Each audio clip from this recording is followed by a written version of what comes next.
Oh, oopsies. Well, they can hear us. They just can't see us. Hi, everybody. Hello. I hope everyone's having a good night. It is snowing right now. Look at this, everybody. I know. Wow. It is coming down out there. I actually just got back, and the side roads are absolutely terrible.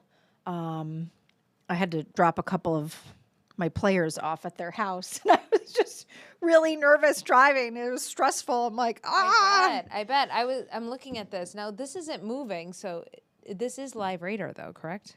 I'm not the meteorologist. Maybe we should take that down. Well, either way, it is snowing. It is snowing out there. I can verify that. Absolutely. The main roads weren't as bad, but it was rough. Yeah, look at the traffic cams right now, and you could see there is snow. Obviously see, those roads look pretty good, I think, Yes, because those are you're talking major 84, roads. yeah, the big arteries. The tertiary roads, the side roads, they are not plowed And yet. you could see it coming down in Cromwell right now. You can actually see the Yes. precipitation. So it's just, hey, something to be mindful of as if you're going out and about this evening. If you're not, just stay in. Well, it looks good. Hopefully Not it'll a lot pass of people quickly. out, so that is the best place to be, is in your home right now. Absolutely. Not on the roads. Yes. So just be careful. So you might wake up to a few more inches tomorrow morning. Not a few more, but like a coating or something. Sorry. Not Before a lot. Winter not a Storm lot is supposed to fall Benjamin. tonight. Yes. Winter Storm That's Benjamin. the big story. We are following this for Sunday, and it is supposed to be a big one. Yes. So it's actually very rare that we name a storm this early, but all of the models seem to be lining up that we're going to get a sizable snowfall on Sunday. And just to remind everybody, when we name a storm, it means that we're going to at least get 6 inches across the state. So it's going to be... And a bulk of the country is actually, which I think is interesting. Yes. Usually just the Northeast gets hit or a certain area gets hit, and that's not the case in this situation in terms of what we think will happen with Benjamin. Obviously, Chief Meteorologist Mark Dixon and Meteorologist Mike Slafer have been saying all evening long that, listen, it's Wednesday. A lot can change before Sunday, but as they're predicting right now, looking at the American model and the European model, it looks like we could see a foot or even more. But the timing could change and the totals could change. Right. Everything, it's still pretty far out. So we will be watching that, of course. Yes. But we will be here for you. So Sunday is a big day for us because we've got the Yes. Patriots, we've got the snow. But before we get to that, we have to get to some of our other headlines tonight, including this sentencing in a devastating boat crash that we've been following now for 3 years. Sam Smink, she was in court today, and we heard from the family who lost their loved one in this boat crash, and they spoke at sentencing today. The man got 90 days behind bars for this. Which the victim's family is obviously not happy about, saying that, this is a life sentence for them. Right. Absolutely. And, for the loss of a loved one, you can understand and sympathize with them for 90 days doesn't, in their opinion. Yes, absolutely. So this is Sam Smink. Let's take a listen. Never got to spend a retirement with his grandchildren that he always dreamed of. Wayne was an exceptional man. He was a brother, an uncle, a dad, a friend. And 2 weeks prior to his death, he became a grandfather to 2 twins, a boy named Mateo and a girl named Faith. But Wayne Hamler never got to spend a retirement with his grandchildren that he always dreamed of. Hamler was killed on July 10, 2022, after the boat he was in crashed on the Connecticut River in Portland. On Wednesday, Hamler's friend Carrie Sheltra, the operator of the boat, faced sentencing after pleading guilty to reckless manslaughter. Though my intent was never to cause harm, I made a choice that was unsafe. Prosecutors say Sheltra's actions during a day of boating and tubing directly led to the crash. Investigators say Sheltra failed to deflate or secure a large tube. That tube later flew into the air, its tow rope wrapping around Sheltra's leg and pulling him from the operator's seat, crashing the boat.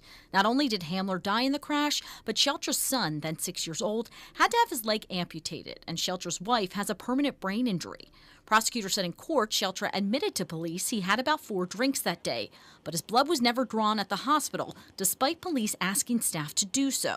I feel bad for your family just as I hope they feel bad for mine, but You caused this. Because blood was never drawn and prosecutors say one officer chose to give his opinion in the accident report, saying he couldn't determine if Shelter's actions were reckless, the judge agreed to a plea of 90 days. Shelter will serve those 90 days in prison, followed by 3 years of probation.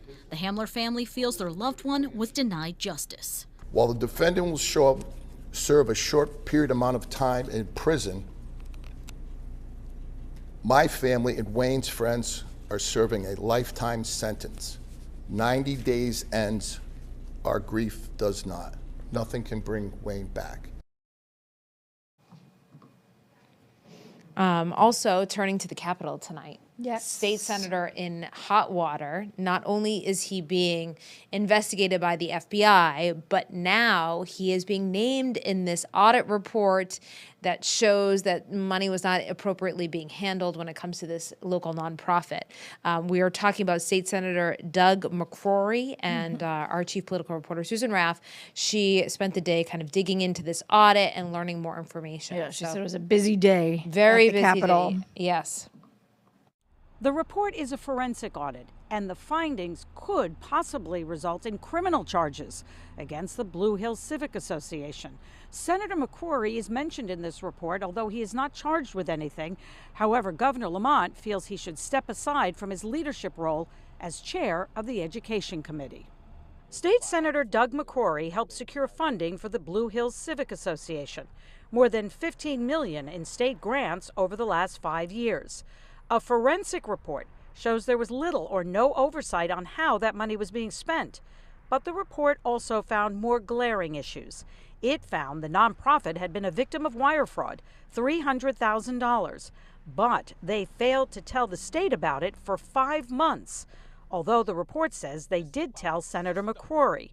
On February 7th, 2025, Ms. Gallen Clark, the executive director, met Senator McCrory in person and informed him of the fraudulent transfer. But it wasn't until the next month they finally reported it. Put aside the senator for a moment. You know, those were state funds. The DECD should have been notified immediately when there was a problem. Another glaring issue, the audit found more than $200,000 in unsupported disbursements that either violated conflict of interest best practice standards or were used to pay for services that were not performed. When this happens, we have to move very aggressively and understand that these are public funds and this is the public trust, and that people need to take that responsibility very seriously. Senator McCrory is currently being investigated by the FBI for his relationship with this woman, Sansere Cicero Hamlin. She operates several businesses that receive federal and state funds. The feds want to know what role McCrory played in getting money distributed. The final call is the state senate, but I'd be very strict on this. Certainly you should not be doing anything regarding earmarks, period. And then it's up to the state senate to decide what else they want to do. I think the Senate Democrats should be taking some level of action, remove him from committee leadership. We have reached out to Senator McCrory several times, but we have not heard back. What will Senate leadership do? Well, right now they tell us they will take no action. They plan to review the audit and then they will make a decision. Your chief political reporter, Susan Raff, Channel 3 at the state capitol. Of course, that we will continue to follow. Yes. There will be more follow-up from that, it sounds like. And this is kind of dealing with the temperatures that we're expecting I know. and the snow. We're talking about electric vehicles. We see a lot of them in our parking lot now. A lot of our colleagues have gotten electric vehicles. And when it's really cold like this, your battery can drain very, very quickly, which is obviously not ideal. Yes, and so Owen Kingsley, he went and spoke with drivers today, and they were at these filling stations. One man was like, "Oh yeah, I was under 10%," and it's like, oh, I can only imagine. I don't even like when my phone is under 10%, so I can't imagine what it's like when my car is. My gas does get to very low. Yes, I'm that's looking on true. the app, like, how many miles do I have left? Yeah, don't jinx me. I think we're in fuel territory in my car right now. You need Anyways. to get some before Benjamin. I know, absolutely. So speaking of that, Owen Kingsley kind of talked about the issues and tips that people can do to try and make sure that their EV stays full. Adding to that cold battery issue, just trying to stay warm running the heater in your EV just drains the battery even further, adding to the problem. But there are a few ways you can try to stay both comfortable and stay on the road. Jennifer Travis spends her workday in her EV, going from town to town as a pharmaceutical sales rep. Her frequent stops become a little trickier to stay on track this time of year as her car battery drains faster. A lot faster. I mean, I was just talking to one of my colleagues and he said he was just warmed up and it was 100 miles less than normally. The range of your electric car on days like this will drop on average by 20% and upwards of 32%. And a fast charging station still takes upwards of an hour to reach a full charge. Eats up a lot of time. You have to be proactive. Planning ahead is good. Your car's heater on these cold days will only drain your battery faster. So heat it before you head out while your car is still plugged in. What do you experience on bitterly cold days like this? Not a lot of charge. Robin Manila loves almost everything about her electric car. I love everything about it besides the cold. She deals with the same issue of battery life and staying comfortable in the cold. There's heated seats and, heated steering wheel, so that's good. Which is a great tip. Both of those things don't need fans to power them, which is what really drains your battery. And because your battery dies quicker than normal, don't let it get below 20%. A lesson Grant Deckard is learning as he travels through Connecticut. I was probably at a 10%. So you're pretty low. This was a needed stop. Yes, most definitely a needed stop. Not only does your battery drain quicker, but it may take longer to charge in the cold too. Your car's battery management system is there in place to protect your battery, and in these cold temperatures, that might mean having to slow down how long it takes to charge. Your reporter in Rocky Hill, I'm Owen Kingsley, Channel 3 Eyewitness News.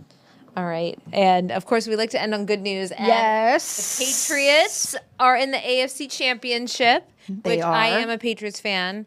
My lovely friend. I am here not, is- but I will be an Okay. honorary one because the Jets aren't in the playoffs and they never are. So I'm always an honorary Pats fan every year. Yay. But yeah, super excited. It's going to be a busy Sunday because we have coverage all day long on CBS, including the game at 3. They'll be playing the Denver Broncos. And Dylan Fearon was out there today.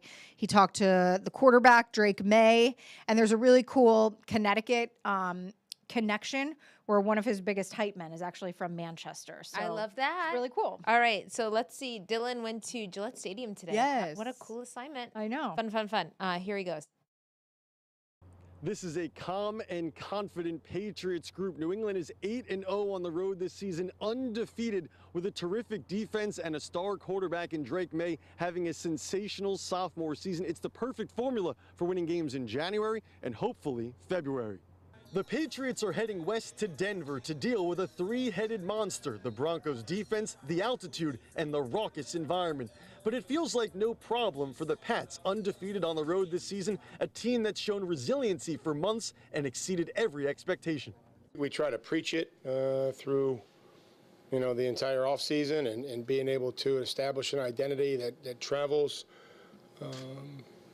overcoming, mistakes that happen in the game, which there always are. I think that you have to be resilient. There's going to be some swings and momentum. You're going to have to be able to handle the environment offensively and not put yourself in bad situations. Because the postseason talk has been about the opposing team's defense, the Patriots defense feels it has something to prove. No matter where, what time, the weather, go out there, play our style of ball and do what we got to do and try to get out of there with a win. I think playing on the road is one of the coolest things of coming off the field at their place with screaming fans and coming out with a win. I think it's pretty cool to celebrate. This is a calm and confident Patriots group. And another interesting point Drake May made today, he said he's never been to Denver, never thrown a football at altitude. He said it will be an adjustment. He will have to throw some extra deep balls in warm-ups to get a good feel for what football is like in the mile-high city. The Patriots will leave for Denver Saturday morning. Kickoff Sunday is set for 3 o'clock on Channel 3. I'm your reporter in Foxborough tonight, Dylan Fearon, Channel 3 Eyewitness News.